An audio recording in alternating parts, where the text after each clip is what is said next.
Hello everyone, and welcome back to a long-awaited return to Brought to the Table. My name is Luke Jones, and in this series we talk about some of my favorite games that I just enjoy playing and sort of give them my kind of review of them. And today we're going to be talking about a game that just finally got into some of our hands, a game that I have very much been looking forward to, one of my most anticipated games of 2020, and that is Marvel United. Marvel United is from CMON Games. It is a cooperative, basically miniatures game in which you take on the role as several different Marvel heroes trying to take down an evil mastermind. The game is very, low complexity, but actually has a lot of depth with this very simplistic rule set and, art style and all that fun stuff. So today, I'm going to walk you through a little bit of how Marvel United works, and then afterwards, I'm going to talk a little bit about the game itself, what you can kind of expect with all the stuff that you might be seeing over here, and my overall impressions and thoughts on the game. So let's jump right to this table. In Marvel United, each player that's going to be playing is going to be controlling a hero with their own miniature card and their own deck of at least 12 cards. Now, if you want to change the difficulty of the game, you just need to go into your deck and remove either a single wild or a double wild or both from the character deck. Once everyone's chosen a hero, you're going to be able to be playing against a villain. And the villain can vary from all sorts of different villains across all the different expansions that come within Marvel United. Once you have chosen a villain, you're going to grab your villain's particular master plan deck and set of 6 threat cards, plus their miniature, because that's really important in the miniatures game. Next, you're going to be taking 6 random locations, and then you're going to be putting them down into your play area, basically in a circle-like format. On top of that too, you're going to actually be placing in civilian and thug tokens at the top. You need to grab your villain dashboard that is going to have 3 different sections on them, and then with each of those sections, you're going to be placing a mission card on them. And then on top of that, place your villain's dashboard in the villain dashboard area. Now the goal of Marvel United is pretty simple. You're going to be trying to complete missions. And the reason why you want to try to complete missions is that is the only way that you can even start hitting and damaging the villain. Once you start able to damage the villain, if you deplete their health to 0, you win the game. Now, it's not that simple. Each of your heroes is going to have a specific area of interest that they're really good at performing while you're trying to save civilians, defeat thugs, damage minions, and solve threats. Some characters are going to be really good at saving civilians, while others are going to be really good at what I like to call the punchy punchies, in which they're just going to be damaging a lot of different things. It's all going to vary. What's awesome about Marvel United 2 is that this is what a card looks like. It's very straightforward. It has some art of the character's name at the top, and then some different icons that will represent different actions that you can take, and there's only 4 of them. You have the punch, which allows you to deal damage. You have the star, which allows you to perform what's called a heroic action, which is either, save a civilian or put a star at a particular threat on a location. You also have the move, which allows you to move your miniature to an adjacent space in the circle, either clockwise or counterclockwise, location-wise. And then you'll have the wild. The wild allows you to take any one of those 3 particular actions. Now, some cards are going to grant you a specific ability that is only for that player when they play their card. Master plan cards are going to have some unique information on them. They're usually going to have basically a movement icon, which represents by a number and an arrow. That arrow could be in reverse direction, but essentially it's normally going to be in the clockwise direction. Then, if they have a BAM effect, you'll activate the villain's unique BAM effect that's located on their villain dashboard. If they do have this at the bottom, you will then put out civilians or thugs based off of, their current location and the locations to their left and their right. Villains also have these unique threat cards, in which these will be placed at each location. These will be covering the unique end of turn effect areas on those locations. These threats can vary from just putting extra heroic actions on them or just defeating minions. This play takes place like this. At the start of the game, the villain's first master plan card is going to get played, and then they're going to activate and do their stuff. Then afterwards, heroes are going to start playing their cards. The goal with this is that when a hero plays their card, they're going to take the actions of their played card. But the trick is, they also get to take the actions of the previous played card to the left on what is the storyline. The storyline is unique as it's basically a chain of all the different events that have taken place through the different master plan cards and hero cards that have been played in the game. You can reference these cards for also other different abilities based on different villains as well as different heroes.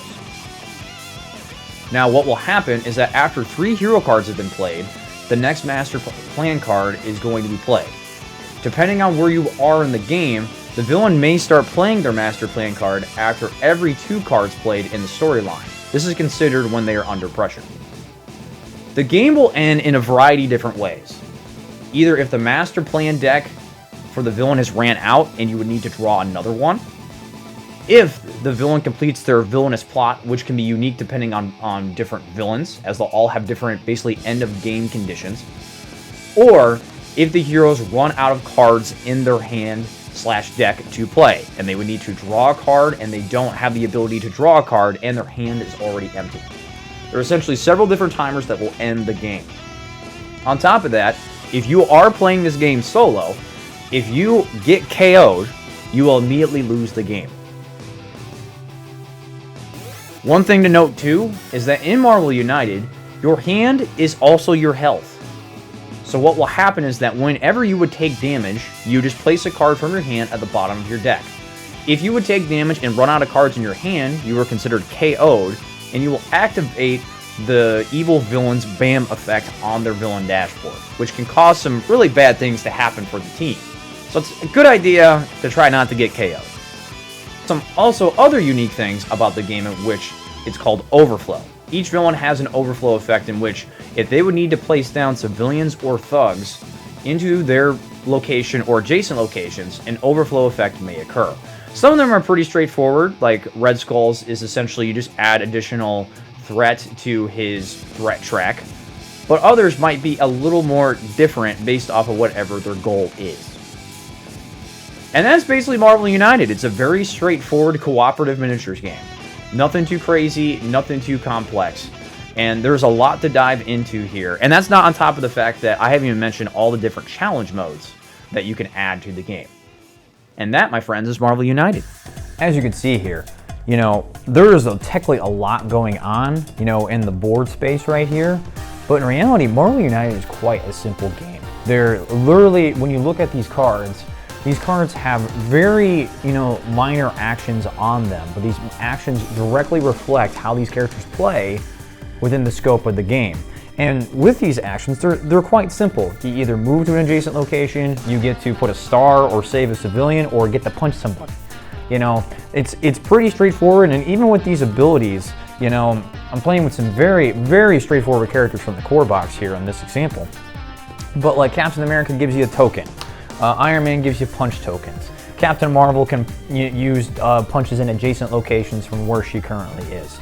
The game really at its core isn't super complex, but it has a lot of depth and strategy of how you're actually comprising your team. You know, different villains will have different things that you need to approach with. Some will have more minion threats out, and others will have more star threats. Sometimes the threats will actually have unique symbols on them rather than just being stars. You might have to spend a movement action or a punch action. You know, if you vary your locations will drastically change your strategy about how you're going to approach the game.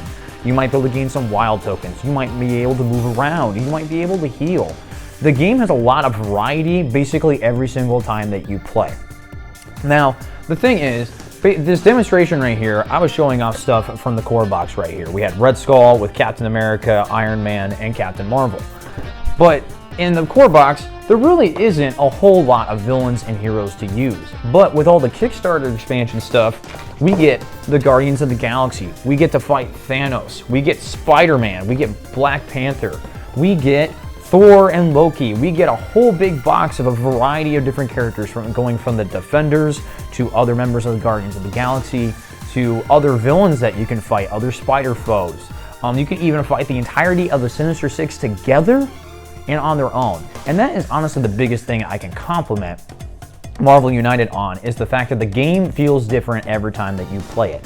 Now, if you decided that I want to play with, you know, the Milano and Morag and the Daily Bugle in these specific locations every single time against, you know, the villains and whatnot with these characters, yeah, you're going to get a very, you know, samey type of experience. But Marvel United just has so much going for it with its location variety, with the character variety, that every game feels different every time that you play it, and sometimes it might force you to actually mix it up to either make it more varying of difficulty or, you know, make it easier on yourself if you're having a difficult time. Certain heroes are really good at punching things, so villains that are natively have either lots of health or lots of thugs out on the board, or threats that require you to punch, are going to do better in those scenarios. But they might not have a lot of stars, they can't save civilians, or they can't take out those threats that just have star tokens on them.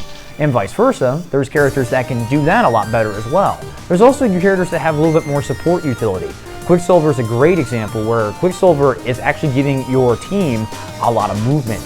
And with the movement, you are basically, you know, giving your players a lot of ways to maneuver around the board, but he has special abilities that allow him to, every single time he moves, he's able to either maybe take out a thug or take out or save a bystander. So, you know, you're encouraged then to work with teammates that are going to give you move abilities as well, so you can really strengthen that up. And there's all sorts of different varying degrees. Black Widow is a character that actually allows you to look at the master plan deck and manipulate it just from her special effects on her cards. Spider-Man's got these awesome abilities where he can literally move to a location and then defeat a bunch of thugs and then gain spare tokens he can use, or he can do that vice versa with the bystanders and gain punch tokens. There is a lot of different varying degree of stuff going on in this game, and just a lot of variety too. And the biggest compliment I have to say about the game is the fact that how the difficulty system works. So in the example that I showed with the how-to play right here, I actually took out basically 2 cards from each of the deck to play on expert mode. Now, what does expert mode do exactly? Well, the way that you actually vary difficulty in general is that each character has a single wild and a double wild at the very least in their deck. They might have more, some of them might have special abilities on them, some of them might just be extra wilds to help give that character a little bit of versatility. And by just removing either 1 or 2 of these cards, guess what? Your game is going to change dramatically. Your deck is essentially your health. If you have less of these cards in your deck, you have less time to try to complete and try to win against the villain itself. You know, on top of that too, the wilds themselves actually grant this little bit of comeback mechanic in the game where essentially you're struggling to try to get something done or try to maybe move or punch or what have you. And when you play a wild, it allows you to essentially, oh, when I didn't have this particular tool that I need in this situation, I immediately have it. But removing these actually makes the characters stand out with their particular skill sets even more. It actually helps influence what those characters are really trying to be built for this, like, you know, for whatever their skill set is. Captain Marvel is a great example where removing those double wilds and the single wild really focuses Captain Marvel on being a very punchy punch monster. She's got lots of double punch cards. All of her special abilities revolve around basically being able to double punch at an adjacent location to help make up for the fact that she's not the most maneuverable of the characters. Stuff like that.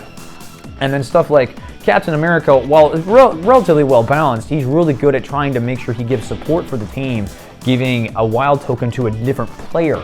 So maybe a player is struggling to try to move around or deal some damage, or where their position in the game isn't that great. So giving them that extra wild token is going to really help give them some extra space to breathe and try to accomplish some stuff, so you can try to take care of these different threats, and then you can start trying to damage the villain themselves. Now, I think a lot of people are going to be wondering, all right, so I got the base game, but do I really need all these expansions? Do the expansions make the experience better? I would say yes.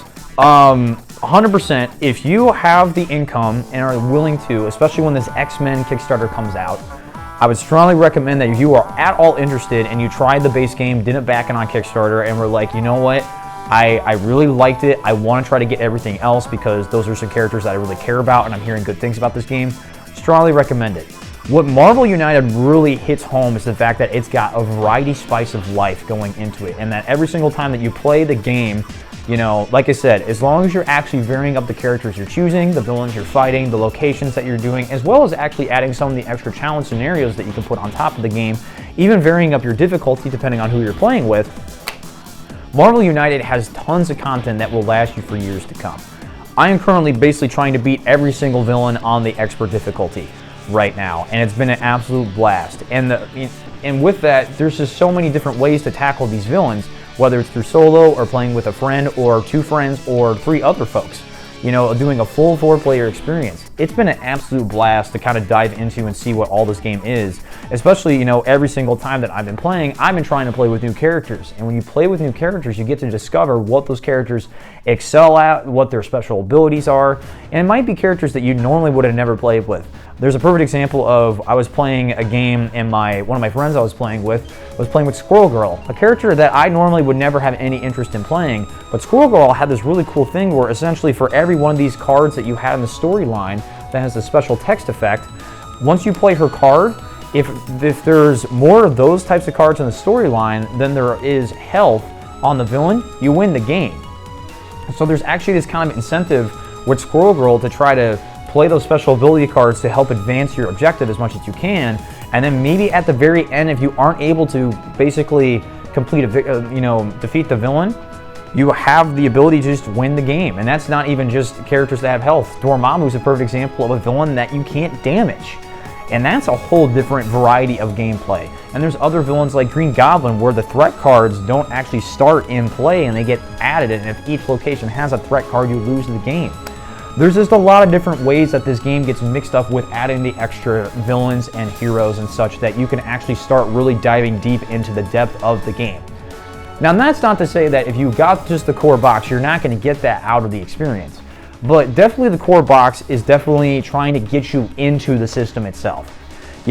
Probably outside of Hulk and Ant-Man in the core box in terms of the heroes, a lot of the heroes feel like they do a lot of the same stuff, but it is thematic to them. Iron Man's basically giving, teammates extra buffs from his suit. Captain America is giving other folks, heroic tokens. Captain Marvel is being punchy and she can shoot stuff. Pretty straightforward abilities, but the expansion characters are what adds a lot of the extra depth. On top of that too, the villains in the core box are pretty straightforward as well. Red Skull is basically, once my meter gets to the top, you lose. Ultron is very much all about overflow. He's just trying to flow the entire board as much as he can. Taskmaster is probably the most unique of the core box itself, but even with Taskmaster, it's essentially just punchy punch, save a bunch of people, and then you can start hitting Taskmaster once it's open and there's no crisis tokens on the board. But lots of villains, Dormammu's a great example where you basically just it's a survival of the fittest. Green Goblin's a great example too. Some of the other characters, are very damage heavy. Ronan from the Guardians of the Galaxy, for example, is very much, I'm dealing 2 damage a lot and have other ways to deal damage to you. So, and if I KO you so many times, you essentially lose the game. So it's quite interesting to see how you have to actually analyze how to approach those situations from a solo perspective, from a multiplayer perspective, from a different difficulty perspective, from a character choice perspective. It's just absolutely insane the amount of variety that this game does offer, and the fact that we're getting X-Men on top of this, where we already have so much content right here, that's amazing. Like, it's just insane. As a Marvel fan, this actually covers a lot of the territory just in this right alone of a lot of my favorite characters and villains that I want to fight against, as well as play as with the heroes, and use their special abilities. And even though that their special abilities might be, looking at these, seem very straightforward and generic, they're actually pretty thematic with the characters as well, especially with some of the titles. Spider-Man is probably the most thematic of all the characters, where literally the famous quote, "with great power comes great responsibility," is literally in some of those text cards, and it fits great with what those cards do. So Marvel United has got a lot going for it, and I couldn't recommend any of this enough, especially if you're a Marvel fan. Just if you just back the Kickstarter by itself and didn't get any of the extra expansion stuff, this is just the Kickstarter box you got with all the stretch goals. And there is tons and tons of stuff in here. Absolutely tons of stuff in here that's going to last you for a long duration of time. Lots of extra villains to fight, extra heroes to play, and a lot of, honestly, the Kickstarter heroes are the ones that really stand out in terms of their abilities and such. And especially there's some fan favorites in here that definitely, if you are a fan of those characters, you're going to be, have lots of fun. And a lot of these characters too just have some of those really cool abilities. She-Hulk basically, enrages herself, and she can get stronger with these special ability cards she plays. Moon Knight's got like this personality disorder thing where literally once you play a card, you actually shuffle your hand back into your deck and draw new cards because maybe the cards you have aren't what you need for the team right now. So you can actually give yourself a chance to, get new cards to better your team. All these characters have lots of different stats and abilities, and just this box by itself, and this is including all the other heroes and villains that you get with these expansions, is just insane. There's so much here from a Marvel fan perspective that there's just no way I could not recommend this game enough to those people. Just on top of this too, for those of you that know me personally, I'm actually not a big fan of miniatures games.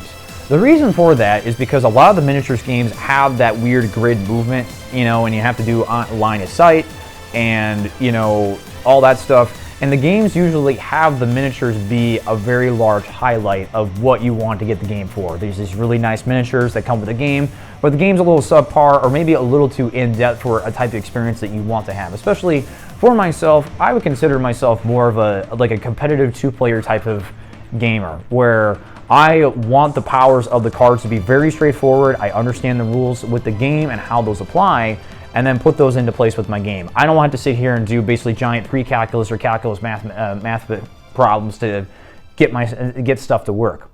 But Marvel United that does that great. It's very much a programming style game where you're putting a card out and then you're trying to combo with that card and trying to do it in a logical way that makes sense to give you the most benefit. And on top of that, these miniatures are awesome. They're absolutely great. They're super detailed, and I know lots of people like painting miniatures, but I actually really like the way these look without the paint on them. They're incredibly detailed on their own right, and all of them are too, and they're very high quality as well. I mean, they aren't heavy miniatures, but they look really detailed, and they actually completely describe these characters in a fantastic way. I'm looking at the Red Skull one because the ones I have out right now, Red Skull just looks awesome. He just looks incredible. But that's all the miniatures too. It's one of those things that, as someone who's played a lot of digital games in the past year, being able to play something like this solo as well as with friends when you have these awesome miniatures on the table really fleshes this game out. And the way that the movement works and the way the attacking works and stuff, it just isn't confusing at all. It's really easy to get people that aren't traditionally into those really heavy depth style of games to jump in this experience and have a good time. Especially when you want to introduce some of the more complex stuff like the Sinister Six scenario or doing the Thanos campaign, where you actually play over 4 games again and trying to basically not have Thanos get Infinity Stones, and then the final fight, you might have those stones and they're going to make him super powerful, like make him gain extra health or deal a bunch of damage at once. So I couldn't speak any more positively about this game. It's incredible. Now, I'll make some bold statements right here, and for those of you who know who I am and what I covered on this channel for a long stretch of time, you know what my favorite games are. Marvel United, when I was putting it on my top 10 tabletop games list, was probably right in the middle. The core box itself, when I got my Kickstarter box, wasn't really fun experience. That really the biggest disappointment of that was the fact that you got the core box and you knew how awesome it was, you just didn't get all of it up front. And that's really where the game strives, is having all that extra variety that comes with all of this right here, on top of the different gameplay modes and the different scenarios and the locations and all that stuff. Marvel United is my new favorite game of all time in terms of tabletop games. It nails exactly what I needed from a Marvel tabletop game. It's not overly complex. It's got some fantastic artwork. It's very simple, but still has a strong level of depth and theme to it that you still feel like you're in that Marvel, world and saving people and defeating thugs and taking out the bad guy and taking out maybe their minions and doing the stuff that those characters would do, like punch the living crap out of somebody, swing around and save a bunch of civilians as Spider-Man. You're Star-Lord and you're being an opportunist and you're basically giving your friends like extra tokens so they can take advantage of the situation. It's very small things like that don't break the bank in terms of the gameplay's design, but still give this game one of the greatest Marvel feelings you will ever have on the tabletop. And I've played lots of Marvel tabletop games. I've played Marvel Legendary, I've played Marvel Dice Masters, I've played Marvel Champions, I've ran the gamut of playing some of the greatest Marvel games that exist in the tabletop space. They also take up some of the greatest Marvel games ever made. But Marvel United really takes the cake. If you are absolutely any fan of Marvel, I cannot recommend this enough. Even if you're not typically a tabletop gamer fan. This game is very straightforward and easy to get into. And right now, I'm showing you basically all the Kickstarter guts right here that make up this game and experience. And even like I got the mat, I got the cardboard location tokens, so I spent extra money that I didn't need to. But even without this stuff, the game's experience is still incredible. I played this game many times without the mat, without the cardboard tokens, and I still had a blast. You don't need all these extra pizzazzy stuff, although I personally just really like it. But it's absolutely fantastic. I cannot recommend Marvel United enough. If you are anywhere near a Marvel fan, if you're definitely a Marvel fan and a tabletop gaming fan, this is a must-have. And even if all this stuff looks like a lot to have in your collection, make room for it. I know for sure that funny enough, like you're looking at a lot of my space, I don't really have a lot of tabletop games, and I consider myself a tabletop content creator. But this is enough right here that this is staying in my collection forever. This is not going away. I'm not selling this.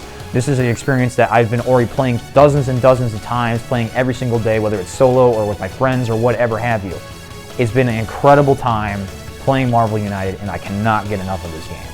So this is Luke Jones's new favorite tabletop game of all time, Marvel United from CMON Games. I cannot recommend this game enough if you are in any of those categories whatsoever.